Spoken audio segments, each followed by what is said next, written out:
biyya wajjin gisee reefka galchan dayitee awwaallatta ijaan agartee inshaallah rabbii maanaa sabri siyaa kan nu jajjabaadhu. Amma wanni niin uummata Oromootti siidhaamu miciyyoo xiyya akka biyya namaatti narraan awwaalle akka biyya galchitanii na awwaaltanii.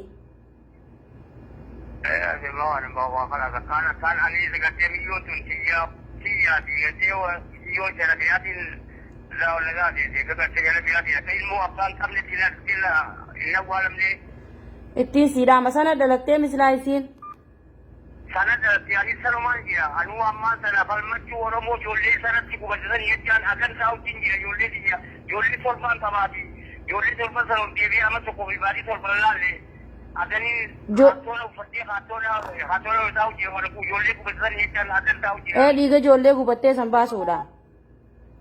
Dhiiga ijoollee gubattee san taa'uu fi amma tokkoo fi amma tokkoo fi baatii torba ijoollee torban qaba. Amma tokkoo fi baatii afur immoo shan.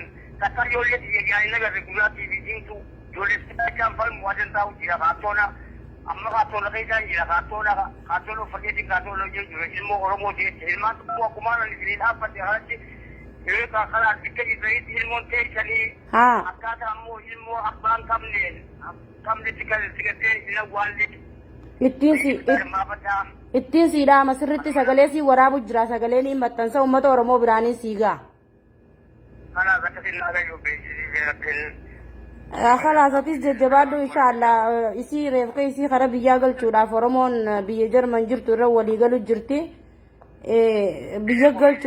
بيجاقل شو دي ماني أتيس جبادو ركبت يوخا سيمي جويتي قلت تاته قلتي ولينا ولا تاو إيمان صبري ربي سيفاخن جبادو دي رخيه نعم صبراني قبدا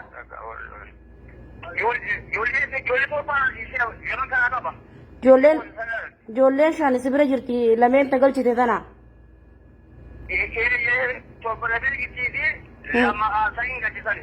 Hayaatii fi helwaa tana maqaan amuuna jetteessa. Amuunii fi hayaat alaatu galte. Haati irra darbitee bira deemtee fi hangalchee warra keenya kaayee biraa deeme. Adeero ati maqaa kee guutuu eenyu siin jaan bilbilli sagaleen tee xiqqoo tanan dhagaamte hedduudha maqaa kee guutuu eenyu siin jaan ati maqaan kee guutuun eenyu guutuun Isaa Adam Muhammad Isaa Adam Muhammad Isaa Amul Isaa Adam Muhammad Inshaallah maatii miti rabbumaatu asirra dhaabbadhu jeeni ربي ما أنا صبري سيا خانو ججبا دعاتي سي بيجي جرت بويا ما جرت ري بيجي ما يشي ثم كلا المفرشي دي خط خلي تقول أما الميسما تجاني يسين المادا دا إيشا تجان عدادة تعطي في جاناتي ورقيتي إنين بيغا أولنا جواني وسي بيغا لابانا تدرسي والدي بدنين بيغا فين إذان خلاص ما أنا صبري ربي سيا خانو إن شاء الله دي جيسي ربي عباسوتي ججبادو أديروي أيه